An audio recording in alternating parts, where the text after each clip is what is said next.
Welcome to Just Say Hey, the podcast where I talk about the things that matter to small farms. You know why? Because we are a small farm. If you know us, we run about an 850-acre commercial forage farm, which is a lot. I mean, when we started, we were super small. I mean, we had like 20 acres, and it was all we could do to get that baled. And so, we've grown a little bit, and just want to share some of the insights we have from that in this podcast. But here's what I want to talk about today. I got asked by a customer the other day, how much hay do they need to get through the winter? And, for me, I've been doing this long enough now that it's kind of second nature. I kind of just do the math and move on. But I want to talk a little bit about how to do that math and how to figure out how much you need. Talk a little bit about when it's time to diversify your operation. When you start a farm, you're trying to figure out how to make money with it. And, sometimes you need to focus all of your energy on doing one thing really, really well. But then again, you also need to figure out how do you stabilize that income. And sometimes we need to diversify a little bit. I'm going to talk a little bit about why we changed balers. I get a lot of flack from some buddies of mine, why we changed from a red to a green baler. And then a little bit about maintaining our sanity in the months coming up. So let's get into it. Welcome to Just Say Hey, the podcast where we talk about what matters to small farms, whether it's business, marketing, agronomy, equipment, livestock health. If it matters to small farms, we'll probably talk about it here. So let's get into it. So the other day I had a customer come up to me, super good guy, and they're just getting into livestock, and they didn't know how much hay they needed to get through the winter. And again, if you've been doing this a while, you sort of know what your hay needs are, and you get that taken care of and you move on. I sort of have my strategy for how much hay I want to have for my horses and then for my cattle. I plan a year and a half's worth of hay. By the time we get to this time of year, I want to have a year and a half's worth of hay in my barn for my horses. The reason for that is if we go into next year and there's a horrible drought, I have 6 months to figure out where I'm going to get hay. If we're in a bad drought, hay producers we won't have anything.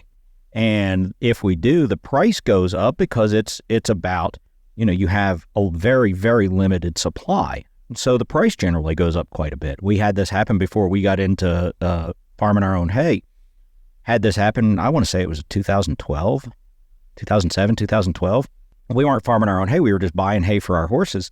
And we were running out of hay and we had a drought. And so it was a real juggle to get enough hay to get us through. So my plan is a year and a half, but how do you figure out what that year is and how much hay you need? Well, I think it's University of Nebraska did the animal mass unit. They call it an AU. And the whole process was thinking about grazing management, how to figure out how much land how many animals your land can support. But we can use that same calculation to figure out how much hay we need to have on hand. And the formula is really, really simple. And I got to doing the math today, and I think I figured out that it's even simpler than I thought. So an animal unit is considered to be 1,000-pound mama cow with or without a calf by her side. And that's an animal unit. And I think it was an animal mass unit, and then it got abbreviated to just an animal unit. And then they have animal unit per month. So how much grazing land do you need to support that one animal unit for a month? Well, the easy math for it is, let's see if I can do this the right way. Their math says you need 780 pounds of hay, assuming that this animal is going to eat 1 to 2% of its body weight per day in hay. Probably needs a little bit more if you're doing in grain supplement, but just for round math, I like to overestimate and say this animal is going to eat, or 780 pounds a day, 780 pounds a month. I think it's like 26 pounds a day. I like to think that animal is going to need 1,000 pounds.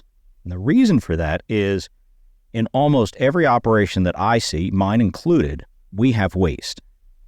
Hay that gets trampled, hay that gets pulled out of the feeder and then trampled, hay that gets left in the feeder, they can't reach it, or whatever the situation is. So I like to figure 1,000 pounds of hay per animal unit per month. Well, that's pretty simple. If you have 4 goats a cow, and a horse, we can add up what the weights are. We're going to say your horse is 1,200 pounds, your cow's 1,000 pounds. That's 2,200 pounds. You got 4 goats at 200 pounds each. That's 800 pounds. So you're 3,000 pounds. That's how much hay you're going to need for the month. 3,000 pounds of hay. And that gives you a little bit extra for waste. So, it's kind of an easy equation to do. I'd say equation. It's you add up how many pounds of animal you got.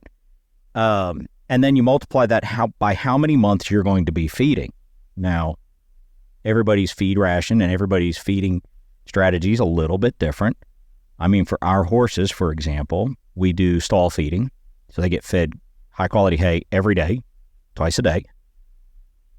But they also have a lower quality hay that's usually put out in a feeder that they can snack on during the day. They're not starving for it, but if they want some grain, or if they want some hay, there's just a free choice hay out there.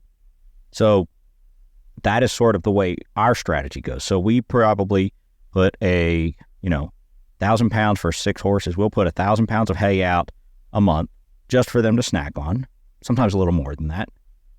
But then they get a full ration of hay in their stalls morning and night. Now, with our cattle, we free choice feed our cattle hay, and we have a specially designed feeder. If you want to see that, check it out on our YouTube channel. Kind of cool. We based it on a University of Kentucky design out of Eden Shale. Kind of cool. But again, the math still adds up the same. So, add your animals up, how much they all weigh. That's how many pounds of hay you're going to need per month. And this is, again, just a rule of thumb way to do it. So, I thought that might help some people. It's surprising how many times I've gotten asked that question over the years. The other thing we were talking about, I mentioned it in the beginning, is diversification. Small farms, you start out with a product you're going to grow, or you're trying to supplement your food. I'm really talking about the people who are doing this, trying to farm for a living, trying to make this your full-time gig.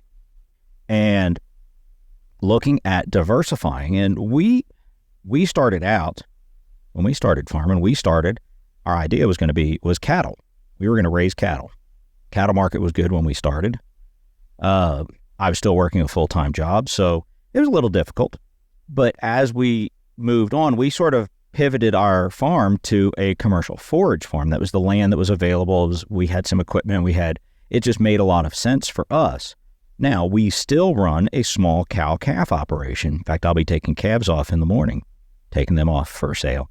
But we still run a small cow-calf operation. Again, gives us a little bit of a buffer, gives some extra income to the farm, and it doesn't take a whole lot of work. So, during calving season, there's a lot of work, and couple of days real hard work during weaning when we're doing the weanings and we're vaccinating and that. But after that, it's not too bad. And we enjoy it. I enjoy being around the cows, and got a good partner over here in Dally who helps me work it. So that was how we decided to diversify. So when you're looking at diversifying, when you're looking at should you do something else with the farm, you have to make the decision, how much time do you have to apply to it? Because coming up with great ideas is pretty easy, but then are you willing to put in that work to be successful at it? If it's a side hustle. And does it detract from your primary goal? And let's say you're raising food to supplement your groceries. So you have fresh vegetables and you're canning and you're doing things like that. And then you have this side hustle. Does that take away from your primary focus and determining, what's important? And I'm a big fan of, looking at the assets you have. And so those assets, I'm not talking necessarily about money, about equipment, about anything like that. Looking at the things that you have that are valuable, and that may be knowledge. It may be equipment. It might be people it might be, whatever it is. And looking at your limitations, for me,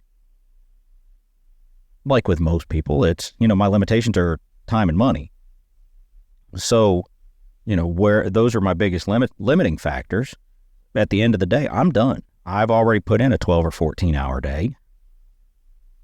And so when I come up with an idea that I think might be interesting to pursue, I have to sit down and really think, is this going to take away from my primary focus? If it is it going to be financially worth it, or emotionally, spiritually worth it to do? And then make that decision. So, I was talking to a guy the other day, got asked about, when should you diversify? And that's a difficult question. You have to look at all the variables because everybody's operation is different. And everybody's time input and money input and output, all of those things are different. But that's sort of how I would think about going about the decision of how do you diversify a farm? Farming's pretty difficult. So you've got to really be sure, if you want to give your operation the best chance for success, that you have the resources to put toward whatever you're planning to do to diversify. And that's time, money, equipment, space, real estate, whatever it is. So, So to answer the next question, that was kind of, I've taken a lot of flack for this because we switched from a Heston baler to a John Deere baler. And a lot of guys that I know just think that was a wrong decision to do. And, and I'm not a red and green, man. This battle's been going on for ages. But the decision wasn't about the manufacturer. And this is something that I think this is important for everybody if you're trying to farm and do it seriously for, a living. It's important, or if you're planning to do that building a relationship with your dealer is important. And when you have a relationship that works, no relationship's perfect. I've had problems, minor problems with it. You have minor problems. No big deal. They happen. But when you have major problems, then it becomes an issue. And my opinion, people would ask, what kind of truck do you drive? Well, I drive the truck that I can get service on. What kind of tractor do you drive? I drive tractors that fit my needs and tractors I can get service on. And we made the decision to switch. I've talked about it before. I don't want to get into it. We've had a really bad relationship with one of our local dealers. And they just got purchased by another company, so maybe that'll change in time. But we had to make a decision based completely on service. It wasn't about price of the equipment. It was about the ability to service. Because in our business, in our farm, when we are baling, that baler cannot break down. We lose lots of money when that baler is not running. If the mower breaks down, you know what? We can bale what we have mowed, and we're a couple days late getting our cutting. Doesn't really impact the bottom line as much. Rake goes down. You've got other rakes. The baler can't afford to have multiples of those on an operation our size. So when that baler goes down, we lose money. So we had to make a decision based on the service. It was not about paint color. It was not about mechanical capabilities. It was about service. So that's the reason we made that decision. So, the guys quit messing with me. They can quit messing with me about the, change in balers and that. But I'm excited about a lot of the technology that our new baler comes with that our old baler did not have. But that's the reason we changed. So, with that, I'll jump in here. We are, if you listen to this podcast today when it's released, tomorrow's election day. I encourage everybody, go vote. Your vote counts. It's an important thing to do. If you're an American, we vote. So go do that. But we're coming up on the holidays, and this is a stressful time for a lot of people. And I just want to give everybody a thought to just relax about the holidays. Just let them happen. Enjoy being with your friends and your family. And if you don't have family around, start some traditions of your own to just take stock and think about the things that are going well in your life and the things that are not. Make plans. Get help if you need it. Ask for help if you need it. I know it's challenging for a lot of people for different reasons, deaths in the family, finances, all of the things that are going on. I know grain prices are really bad. And so, to the farmers that are struggling, it's okay to ask for help. It really, really is. So with that, I will leave you today. Hope you have a blessed day. Good luck, and God bless.